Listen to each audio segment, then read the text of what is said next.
मेरा फडणवीस जी से यह सवाल है कि 6 सालों से कम 5 सालों से हम एक मनगढ़ंत कहानी सुनते आए कि आपने बिल्कुल 6 साल पहले 14 में शिवसेना बीजेपी युति टूटी थी, फिर जोड़ने की कोशिश हो गई, वो 19 की फरवरी में हुई। और जब अमित शाह जी और फडणवीस जी मातोश्री गए थे, ऐसा कहा गया कि बंद कमरे में 2.5 साल का वचन दिया गया था। तो ठीक है, उसकी सच्चाई कौन बताता है कौन नहीं बताता पता नहीं, लेकिन मेरा सवाल ये है कि फिर 9 महीने बाद जब विधानसभा के नतीजे आ गए, तो नतीजे आने तक तो एक बात थी, युति थी, और नतीजे आने के बाद 1 घंटे में युति टूट गई। तो ये कहा गया कि बीजेपी दगाबाजी कर रही है, बीजेपी ने जो वचन दिया था उसका पालन नहीं कर रही है। ये पिछले 5 साल की एक स्टोरी हर मीडिया में, हर चैनल में, हर अखबार में आ गई। हमें आपसे ये जवाब चाहिए कि आपने, अमित जी शाह ने या प्रधानमंत्री नरेंद्र मोदी ने 2.5 साल के लिए ना कहा तो कैसे कहा?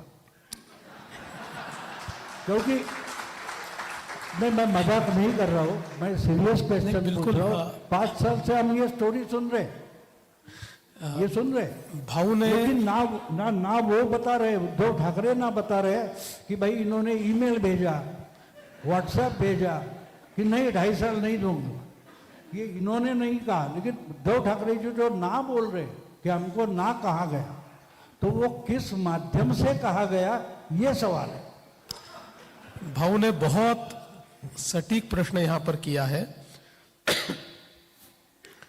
मैं थोड़ी क्रोनोलॉजी बताना चाहता हूं कि जिस समय लोकसभा का चुनाव था और हम अलायंस के लिए बैठे और करीब करीब अलायंस हमारा फाइनल हुआ, तो एक रात ऐसी आई कि जिस रात को उद्धव जी ने मुझे कहा कि देवेंद्र जी हमको 2.5 साल के लिए मुख्यमंत्री पद चाहिए, और उन्होंने कहा कि मैंने आपके वरिष्ठों के भी कान पे ये बात रखी है और अब अंतिम फैसला आज कर लेंगे और 2.5 साल के लिए हमको मुख्यमंत्री का पद चाहिए।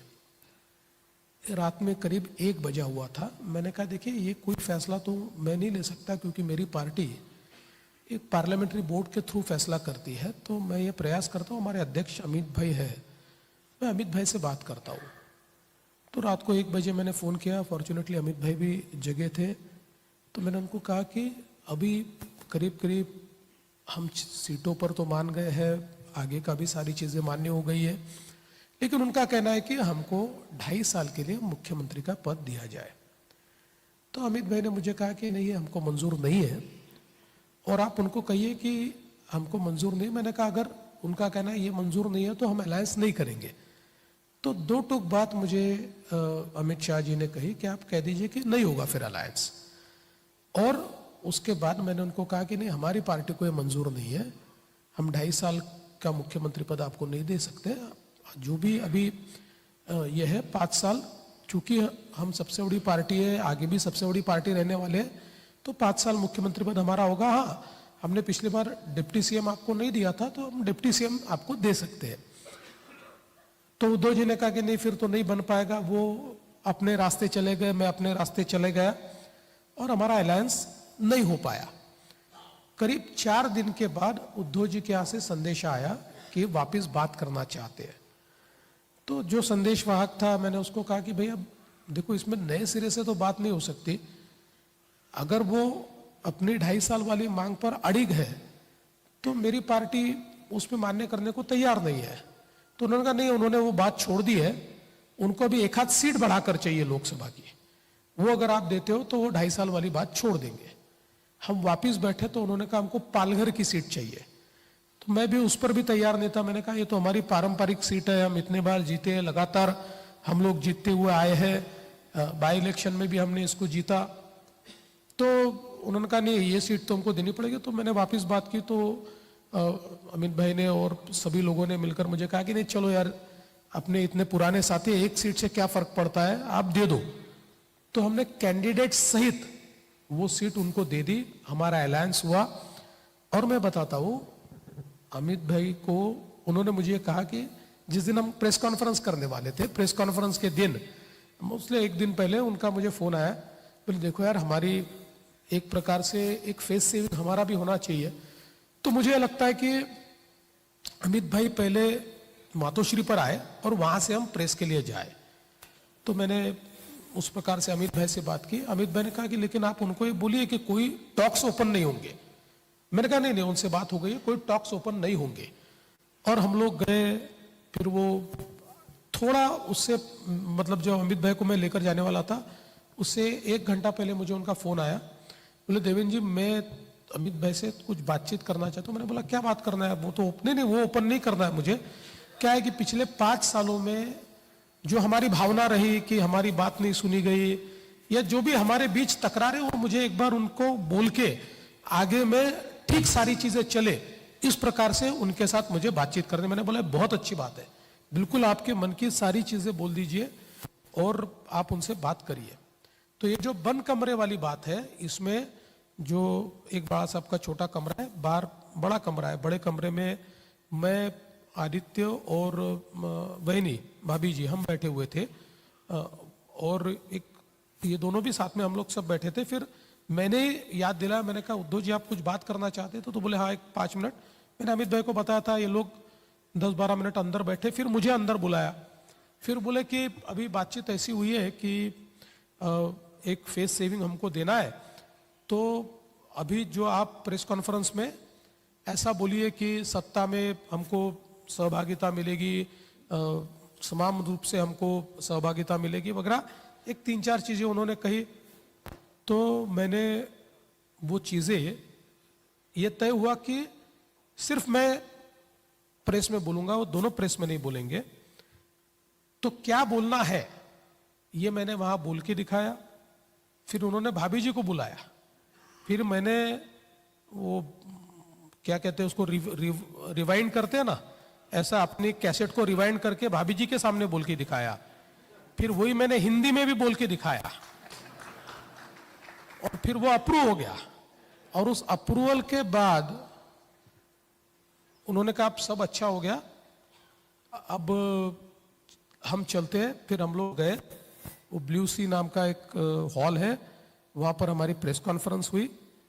उस प्रेस कॉन्फ्रेंस में जैसे तय हुआ था वैसे मैंने मेरी कैसेट पूरी बजाई, मराठी में भी बजाई, हिंदी में भी बजाई। इन्होंने किसी ने कोई बाकी बात नहीं कही। हमने प्रेस कॉन्फ्रेंस समाप्त की और हम लोग वापिस आए। अमित भाईंचा फोन आला आणि त्याने मला सांगितलं उद्धवजी क्या चाहते आप. मी त्यांना सांगितलं की मी माझ्या वडिलांना वचन दिलेलं आहे. मग म्हणाले ठीक आहे, ज्याच्या जागा जास्त त्याचा मुख्यमंत्री. म्हटलं नाही, ह्याच सूत्रांनी आपण गेले 25 वर्ष एकमेकाला खड्ड्यात टाकत आलो, पाडापाडी होते, आणि मग तुला नाही मला नाही भलताच कोणतरी डोक्यावर बसतो. फिर क्या चाहते हैं. म्हटलं मला समसमान पाहिजे, जागा वाटप आणि सत्तेचा वाटा, मुख्यमंत्री पद सुद्धा 2.5 वर्षाचं पाहिजे. मग तेव्हा ते मला म्हणाले अच्छा ठीक है, जब आपका सीएम रहेगा तो आप हमें कंसीडर करो, हमारा रहेगा तो हम आपको करेंगे. म्हटलं बिलकुल बरोबर आहे. एकदा जर का चांगुलपणाने सरकार स्थापन केलं तर एवढा एक सुसंवाद हा असायला पाहिजे, आणि माझी मान्यता आहे. मग त्याच्यानंतर ते आले, मातोश्रीवरती आले, शिवसेना प्रमुखांची जी खोली आहे त्या खोलीमध्ये ते आणि मी बसलो होतो. त्यावेळेला मला ते म्हणाले की उद्धवजी मैंने तय किया है, मेरे समय में ये जो हमारा रिश्ता था वो बिगड़ गया, अब मेरे ही कार्यकाल में इसे मैं ठीक करना चाहता हूँ. म्हटलं अमित भाई तुम्ही एवढं म्हटलं मला पुरेसं आहे, पण हे जे काय आपलं ठरलेलं आहे ते कृपा करून आपल्या लोकांना सांगा. इस पूरे चक्कर में कहीं पर भी ये बात नहीं हुई। अगर अंदर में 10 मिनट के लिए ये लोग बैठे थे, अगर अंदर में बात होती तो मेरे जाने के बाद मेरे से तो बात होती, मुझे तो बताया जाता कि ऐसा तय हुआ है या ऐसा विचार कर रहे, तो ऐसी कोई बात नहीं हुई थी. तो मुझे यह लगता है, और उसके बाद आपने भी देखा प्रधानमंत्री जी ने और अमित शाह जी ने, नड्डा जी ने, सभी ने बार बार अपने भाषणों में देवेंद्र के नेतृत्व में हम लोग लड़ रहे हैं, देवेंद्र मुख्यमंत्री बनेंगे. आप उस समय के उठाकर देख लीजिए जो वीडियोज है, जब ये घोषणा हुई तो उद्धव जी भी ताली बजा रहे हैं सारी सभाओं में। उन्होंने भी कहा देवेंद्र जी के नेतृत्व में हम लोग लड़ रहे हैं। और सवाल ये है कि मैं 1 मिनट के लिए, चलिए उनको ये लगता है, कई बार ये आपने वो मुन्ना भाई MBBS देखी होगी, उसमें उनका आभास होता है कि सच में वो गांधी जी बन गए, उनको गांधी जी दिख रहे हैं। तो ऐसा 1 मिनट के लिए समझ लीजिए कि उनको ये आभास हो रहा था कि नहीं मुझे कहा है। तो ऐसा आभास होने के बाद बहुत चर्चा तो होती है ना। देखिए अभी हमारा रिजल्ट आया है, तो रिजल्ट के बाद आप क्या करोगे? आपके मित्रों को फोन करोगे, आप उसको कहोगे कि भाई अपने को चर्चा करनी है, अपने को तय करना है, हमको ये चाहिए, हमको वो चाहिए। मेरी आदत थी, मैं उससे पहले दोनों तीनों चुनाव में मैंने उनको फोन किया, मैंने कहा उद्धव जी क्या करना है, साथ में प्रेस कॉन्फ्रेंस करें? तो बोले नहीं ऐसा करते हैं, मैं पहले प्रेस कॉन्फ्रेंस करता हूं, उसके बाद आप करिए। मैंने बोला ठीक है, फिर एक बार साथ में मिलेंगे।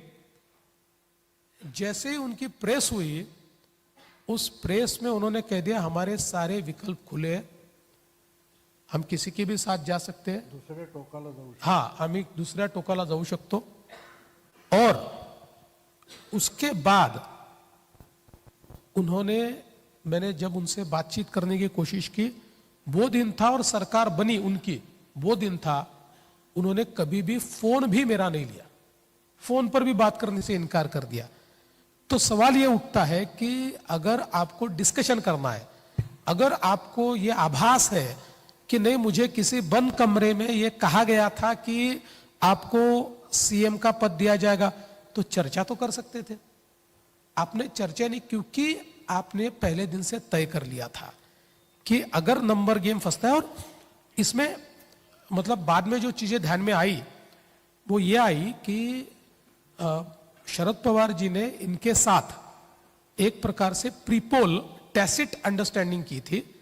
पवार जी ने उनको कहा था कि देखिए जहां पर आप लोग कांग्रेस के सामने लड़ रहे हैं हम आपको मदद करेंगे, जहां हम बीजेपी के सामने लड़ रहे हैं आप हमको मदद कीजिए, क्योंकि आपके अगर सीटें बहुत ही कम आई तो बीजेपी तो अपने बलबूते पर भी सरकार बना लेगी, क्योंकि जो प्रीपोल सारी चीजें आ रही है उसमें बीजेपी 130 तक जा रही है, तो उनको आपको हराना जरूरी है और हम लोग थोड़े मजबूत होंगे। वो तो उन्होंने अभी बताया। हाँ वो बात में अभी उन्होंने कन्फेस ही कर दिया। उनका सीट का बंटवारा चल रहा था, हाँ तब उन्होंने बोला कि नहीं पहले नाम घोषित करो, वरना तो एक दूसरे को गिराते हैं। तो वो पॉलिसी वो अभी बताई। बिल्कुल, तो इसलिए उन्होंने ये पहले से तय किया था कि हमको अगर नंबर, देखिए अगर बीजेपी 120 पर चली जाती तो उद्धव ठाकरे कभी बीजेपी को छोड़कर नहीं जाते। जैसे उनके ध्यान में है कि नंबर गेम ऐसा फंस रहा है कि हम सरकार बना सकते हैं, उन्होंने अपना रंग बदल दिया। अगला सवाल मेरा एकदम सिंपल है। 2019 के विधानसभा के चुनाव के नतीजे आने के बाद, यानी चुनाव के नतीजे पूरे हो रहे थे, वहां तक उद्धव ठाकरे शिवसेना अपना बीजेपी युति में थे, 1 घंटे में बदल गए। बिल्कुल। तो अगर उद्धव ठाकरे नाम के एक इंसान है महाराष्ट्र के, उनको अपना मत बदलने में 1 घंटा लगता है, तो आपको लोकसभा से विधानसभा आने तक 6 महीने महाराष्ट्र के मतदाता को मत बदलने में देर क्यों हो गई? भाई इसका जवाब आप ही अच्छे से दे सकते हो, आपसे बड़ा विश्लेषक इसका कौन है?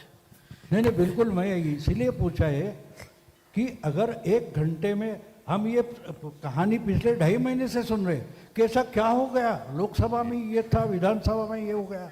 अरे उद्धव ठाकरे भी इंसान है, हम लोग मतदाता इंसान है। अगर उद्धव ठाकरे 1 घंटे में अपना मत बदल सकते हैं, तो मुझे अजीब लगता है कि हमारे मीडिया को ये क्यों समझ में नहीं आ रहा है कि मोटर 6 महीने में क्यों नहीं बदलेगा। और महाराष्ट्र की और महाराष्ट्र की खासियत है कि वोटर लोकसभा में और विधानसभा में अलग अलग वोटिंग करता है। 1999 में हमारी लोकसभा का चुनाव और विधानसभा का चुनाव एक ही दिन हुआ, एक ही दिन। एक ही मतदाता ने दोनों जगह वोट डाला। 1 मिनट में, हाँ, एक ही मिनट में। 1 मिनट लेकिन- में 8% का फर्क था। लोकसभा में बीजेपी शिवसेना जीती और विधानसभा में कांग्रेस एनसीपी जीती, एक ही दिन। और अगर लोकसभा की रिजल्ट में विधानसभा की सीटें देखे तो बीजेपी शिवसेना को 288 में से 160 सीटें मिली, लेकिन विधानसभा में 288 में से 128 सीटें मिली। तो एक ही दिन अगर लोग एक ही समय वोटिंग को जाकर इतना डिफरेंट वोटिंग करते हैं तो फिर 6 महीने में ये परिवर्तन। और मैं तो उससे आगे जाकर बोलता हूं कि अगर कोई सटीक विश्लेषण लोकसभा के रिजल्ट्स का करे तो ध्यान में आएगा कि लोकसभा में हमारी स्ट्रैटेजिक हार हुई।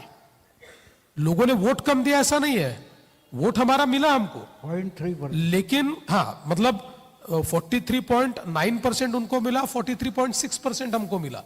0.3% का केवल फर्क उसमें रहा, लेकिन ये 0.3% के कारण हम 17 आए और वो 31 आए।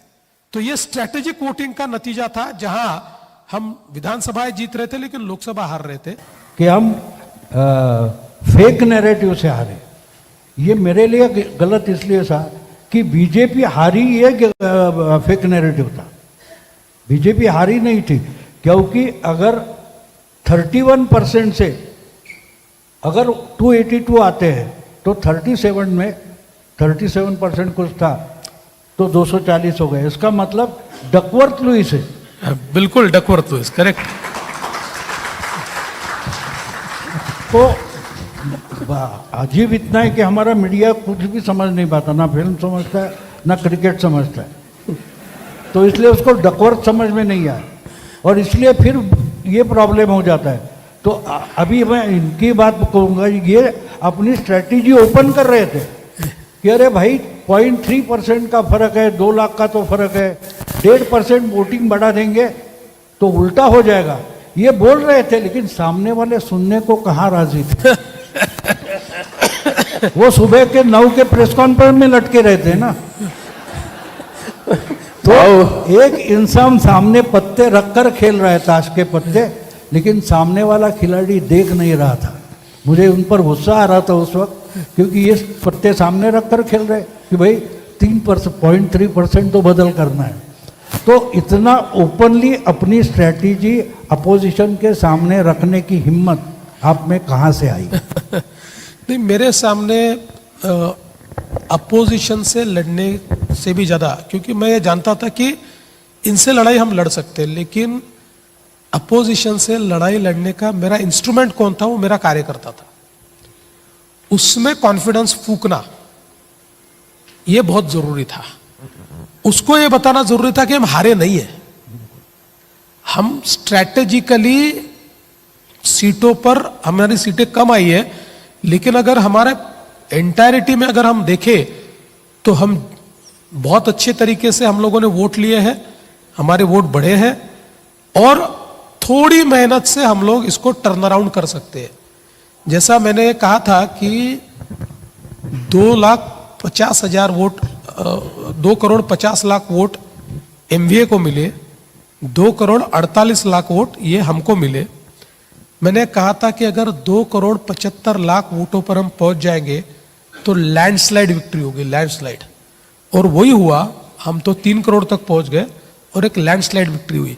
तो मैंने लगातार ये कार्यकर्ताओं को बताने का प्रयास किया कि हम लोग जीत सकते हैं, हम हारे नहीं है।